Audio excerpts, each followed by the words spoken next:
The late afternoon sun poured over Highway US 50, coating the small town of Salida, Colorado, in a copper glaze.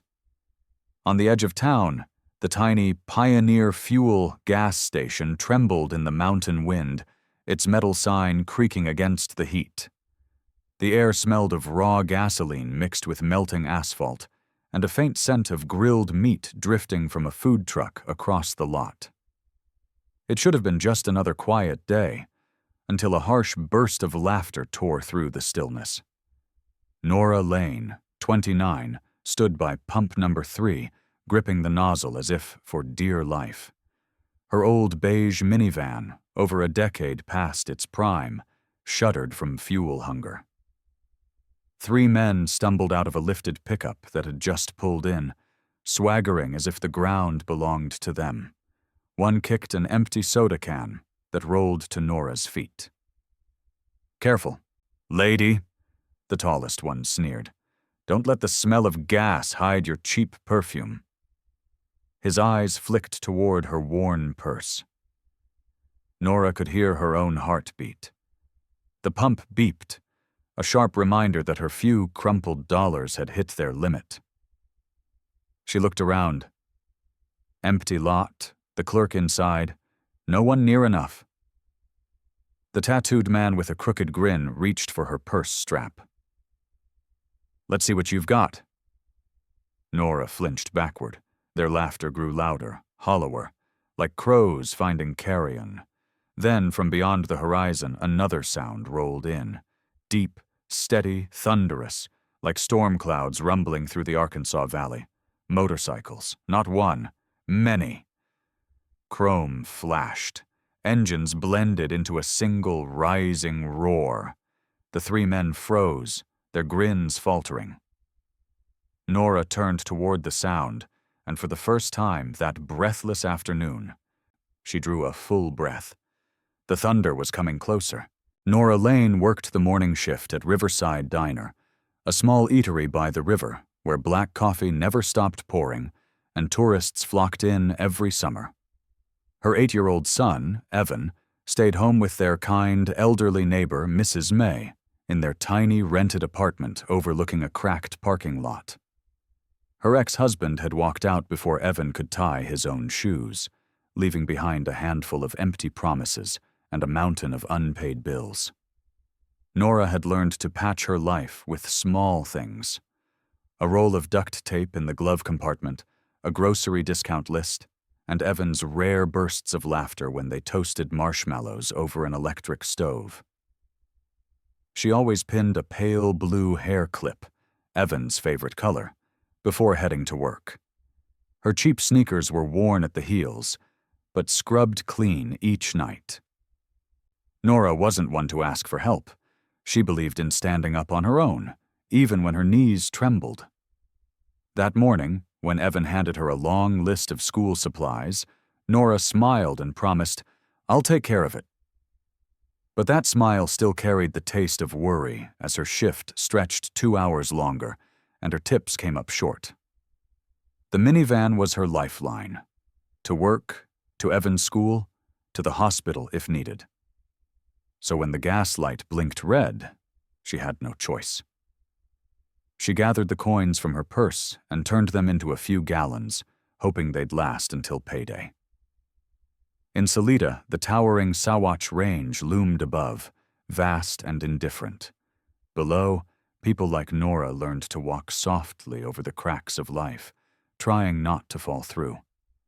She didn't know that in just a few minutes, everything was about to change. The 3 men spread out like a haze of cheap liquor, forming a loose circle around Nora. The buzz-cut one tugged lightly on her purse strap. "Come on, let's see. Every penny counts," he snorted. "I don't want trouble," Nora said quietly. "Who said trouble?" The man in black grinned, his eyes fixed on her blue hair clip. "You in a hurry? Kid waiting at home? That's rough." Nora glanced toward the cashier through the grimy glass. The young clerk wore headphones, head down, lost in his screen. An SUV drove past and left. The lot, though wide, suddenly felt small and airless. Nora gripped the nozzle tighter, her knuckles white. "Step back," she said, forcing her voice to stay firm. Laughter answered her, sharp as stones in a tin bucket. The tallest one lunged and brushed her purse. Nora stumbled back, elbow striking the car's metal frame. Pain shot through her arm. A wave of humiliation hit, bitter and familiar, the shame of being cornered, of years spent waiting at doors that never opened. She thought of Evan, of the 2 small shoes, of the long list of pencils and notebooks. "Please don't," she whispered, but the words vanished into the scorching air. The man in black hissed through his teeth. "We're just playing, unless you don't know how to play." He gave a look to his buddies. One stepped closer. The smell of sweat and smoke filled her face. Across the highway, the dry grass bent under the wind. The taco truck had gone silent. Salida was a town that liked to watch, not intervene. Even the blue sky above seemed to look away. Nora's heart pounded. One desperate question surfaced. If she screamed, would anyone come? Would anyone believe her? She didn't feel tears, only the blur of sun and shame clawing at her vision. "All right," said the tallest, smile thin as a blade. "Give me the bag and we'll be on our way." Nora inhaled. The gasoline's sharp scent stung her throat. The moment stretched too long for a single lifetime. And then the ground trembled, not from her fear, but from the rumble climbing the road. The roar of engines rolled over the lot like a wave of summer thunder. 11 motorcycles advanced, forming a silver arrowhead. Chrome caught the sunlight. Boots hit the ground with the precision of a drill team. On their backs, the same patch, Silver Mesa Riders, silver thread on black, a high desert ridge beneath a crescent moon. The 3 men's laughter died as the lead bike circled once, slow and deliberate. The leader dismounted, a man around 48, beard streaked with gray, eyes sharp as steel. He removed his helmet. His shoulders filled a weathered leather jacket, a small patch stitched on the left. Caleb Hunter, road captain. Caleb didn't speak. He just looked at Nora, at the 3 men, at the pump, at the silent clerk inside. The silence had weight.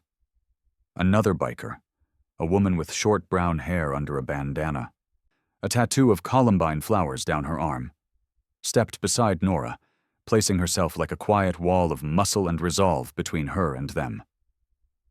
"You okay?" she murmured. I'm fine," Nora stammered, her voice brittle. The woman gave a brief nod. Caleb took 1 step forward.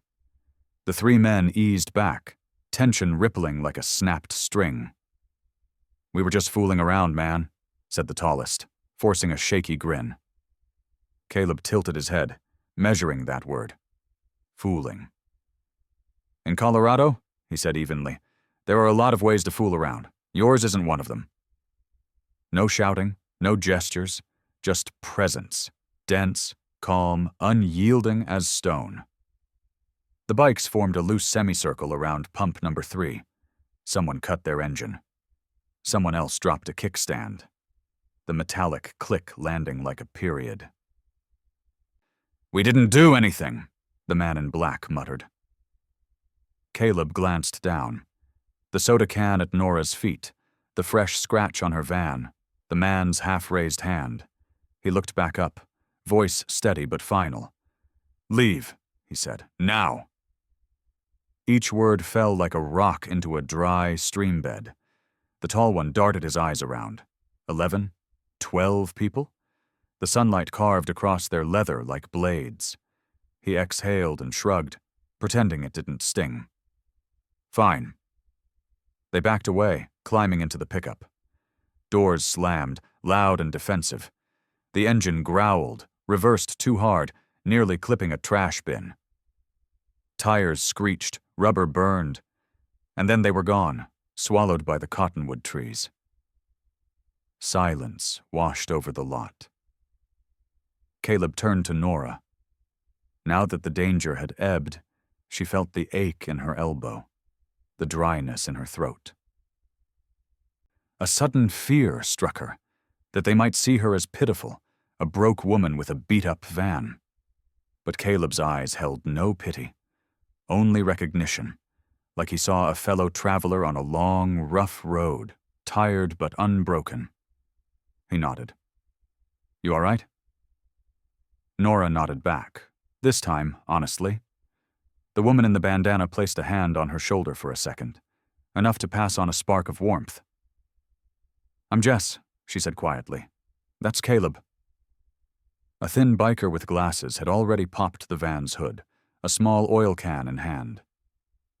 "Loose fuel line," he muttered. "And low oil." He turned his wrench like playing a familiar tune. Nora just stared.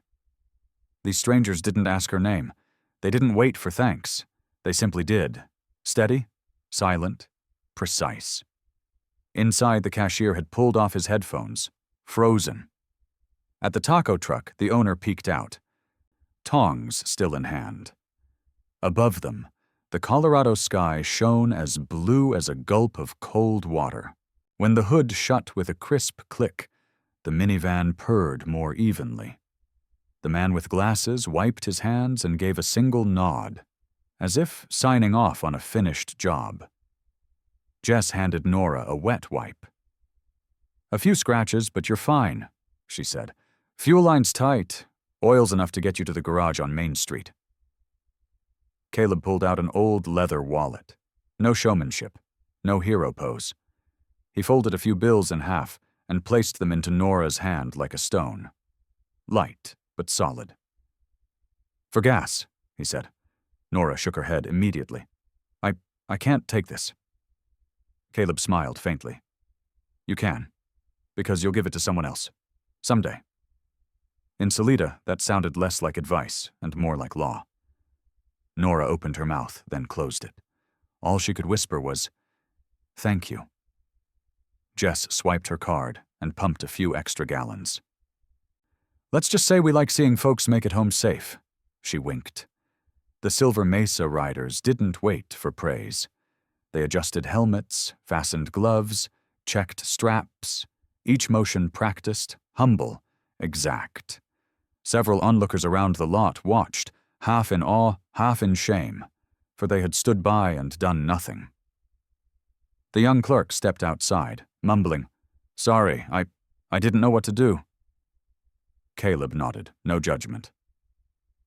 "Next time, just call 911 sooner," he said, calm as if offering a tip for driving over Monarch Pass.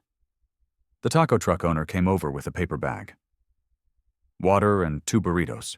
For you and, the kid at home." He glanced at the blue hair clip. Guessing right. Nora held the bag, the money, the fragile weight of relief now named. She looked around. The lot, the mountains, the sky, everything exactly the same.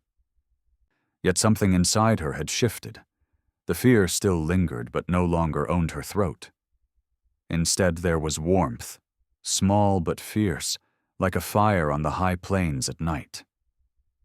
"Evan," she whispered, "tonight I've got a story to tell you." Caleb swung a leg over his bike. Before starting the engine, he looked back. "Keep going, Nora. You're stronger than you think." Hearing her name from a stranger made her spine straighten.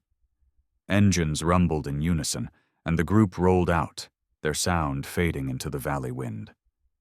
The gas station returned to normal, but that normal now smelled faintly of a promise.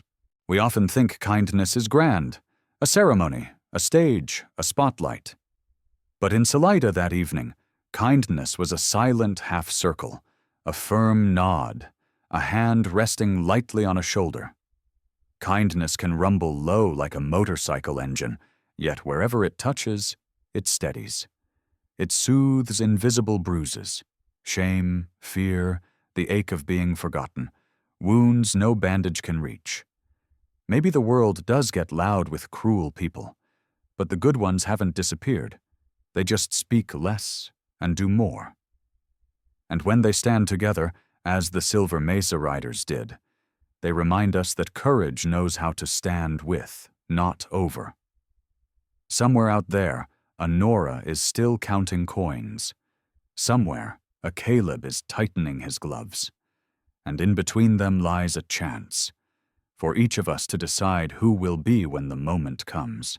If this story moved you, take a moment to like, share, and subscribe so more people will believe that kindness still rides every road. Have you ever witnessed someone step up to protect the vulnerable? Share it in the comments below. Who knows? Your story might become the light someone needs tonight at a lonely gas station in a small Colorado town where kindness is just one ignition away.